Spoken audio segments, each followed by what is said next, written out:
अस्सलाम वालेकुम। मैं समी इब्राहिम हूँ, आपका मेज़बान, और आप देख रहे हैं हमारा यूट्यूब और फेसबुक चैनल। जो बात मैं आपसे करने जा रहा हूँ वो बहुत अहम है, इसको ज़रा गौर से सुनिएगा। इस वक्त पाकिस्तान में क्या खेल खेला जा रहा है, इमरान खान को ब्लैकमेल करने के लिए अब जो नई हिकमत अमली आई है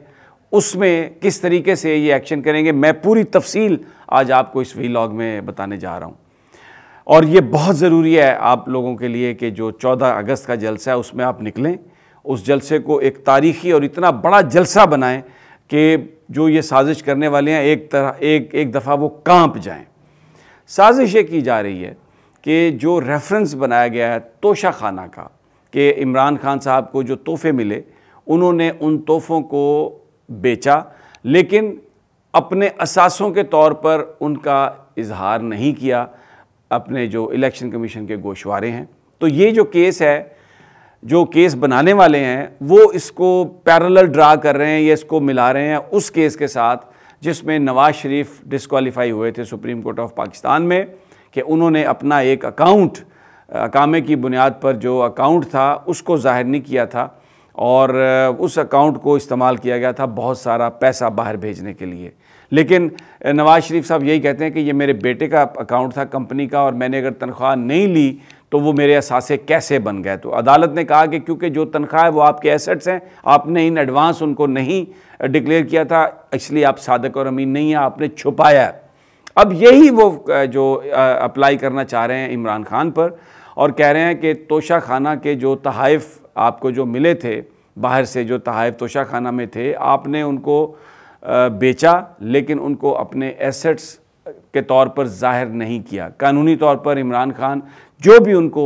तोहफ़े तहाइफ मिलते थे वो एक परसेंटेज है उसको दे के तो वो वसूल कर सकते थे। इमरान खान के आने से पहले जो भी गैर मुल्की गिफ्ट मिलता था किसी भी सरबराह को, तो वो उसकी कीमत का 20% हिस्सा देकर उसको वो ले सकता था। लेकिन इमरान खान ने कहा कि ये नाजायज़ है, 20% तो कोई कीमत ही नहीं है, तो उन्होंने उसको बढ़ा के कहा कि 50%, यानी अगर आपको कोई घड़ी मिली है 1 करोड़ रुपए की, तो पहले 20 लाख रुपए देके वो बंदा अपने पास रख लेता था, लेकिन इमरान खान साहब ने ये किया कि वो 50 लाख कम से कम आप देंगे तो फिर आप वो ले सकेंगे। अब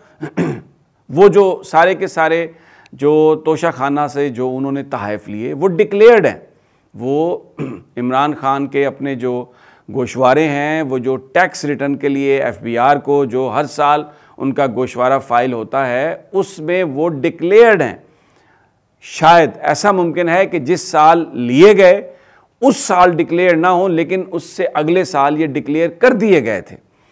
और कोई भी चीज़ जो है वो छुपी हुई नहीं है, उस पर टैक्स भी पेड है। लेकिन क्योंकि एक साजिश है, एक बदनीयती है, इमरान को ब्लैकमेल किया जा रहा है। अब मैं आपको ये बता देता हूँ कि ब्लैकमेल किस बात पे किया जा रहा है।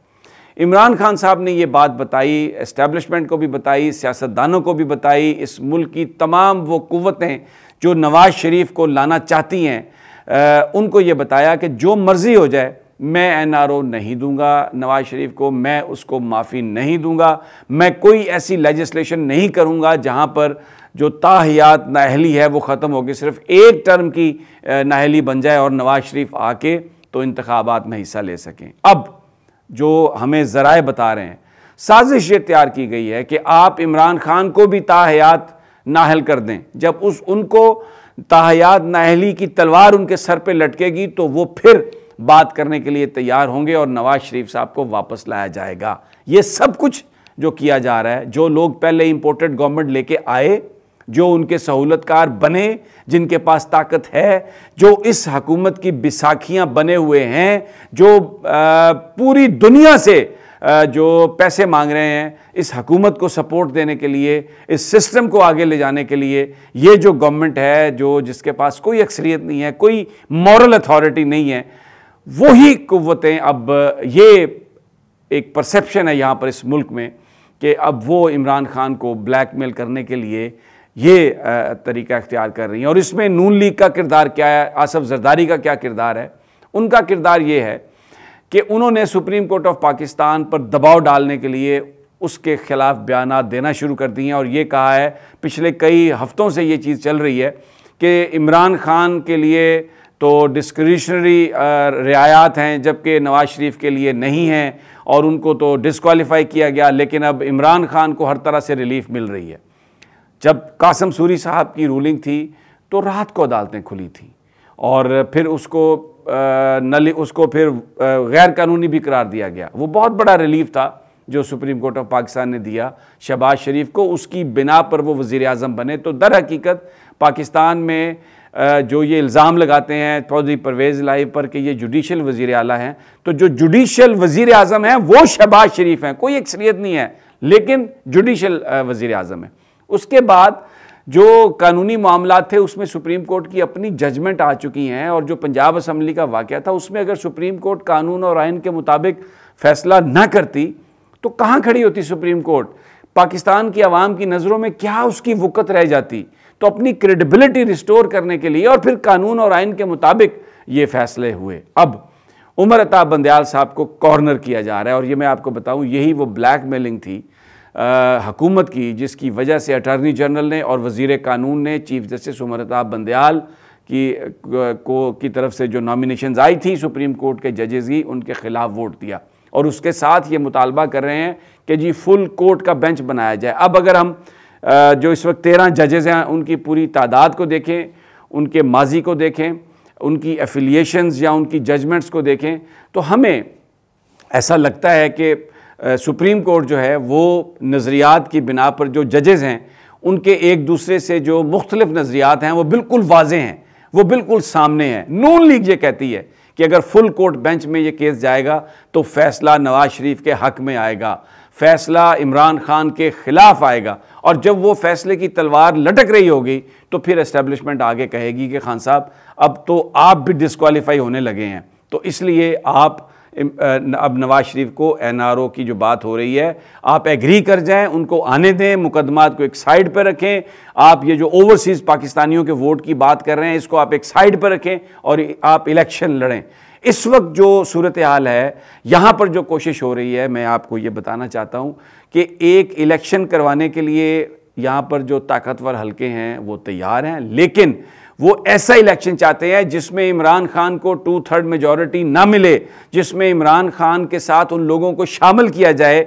जिन पर कंट्रोल इमरान का ना हो, कंट्रोल कोई और कर रहा हो तो वो वज़ारत उज़्मा देने के लिए तैयार हैं। कंट्रोल्ड इमरान खान चाहिए। इमरान खान ने ये कह दिया है कि मैं कंट्रोल में नहीं आऊँगा, मुझे ऐसी हुकूमत नहीं चाहिए जो सिर्फ हुकूमत हो और ऐसे लोग मेरे साथ हों जो मुझे वो उस एजेंडे पर काम ना करने दें जिसका मैंने पाकिस्तान के अवाम से वादा किया है। तो वेरी इंटरेस्टिंग सिनेरियो कि अगर इमरान खान मान जाता है इस लटकती तलवार के पेश नज़र कि अब अदम एतमाद आई कि अब डिस्क्वालिफिकेशन आई के आई, तो फिर नवाज शरीफ आ जाएंगे। और जो नवाज शरीफ अब ये कह रहे हैं और जो मरियम नवाज़ कह रही है और या दूसरे नून लीग के लोग कह रहे हैं कि हमें तो ये वादा किया गया था, हमें तो ये वादा किया गया था, हमें तो ये वादा किया गया था, और मियाँ साहब आग में जल भुन रहे हैं, फ्रस्ट्रेटेड हैं, तो फिर तो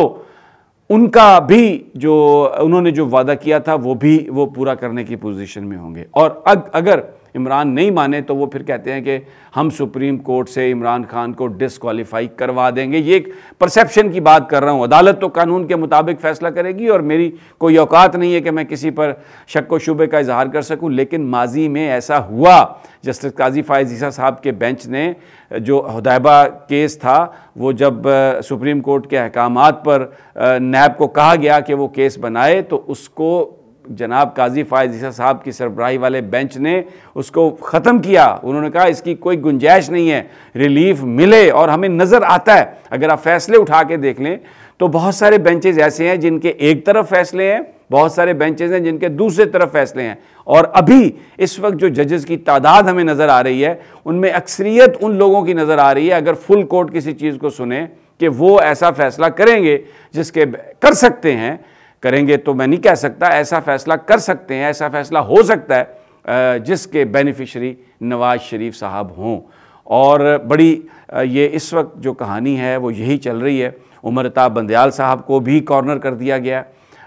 आप देखें इस वक्त जो सुप्रीम जुडिशल काउंसिल की कंपोजिशन है 5 मेंबर, उसमें उमर अता बंदयाल साहब अपने नज़रियात के हवाले से, ख़यालात के हवाले से एक साइड पे हैं और दीगर जो जजेज़ हैं वो दूसरी साइड पे हैं। और जो जुडिशल कमीशन है उसकी कंपोजिशन में इस वक्त 5 मेंबर जो हैं वो एक साइड पे हैं, और जो उमर अताब बंदयाल साहब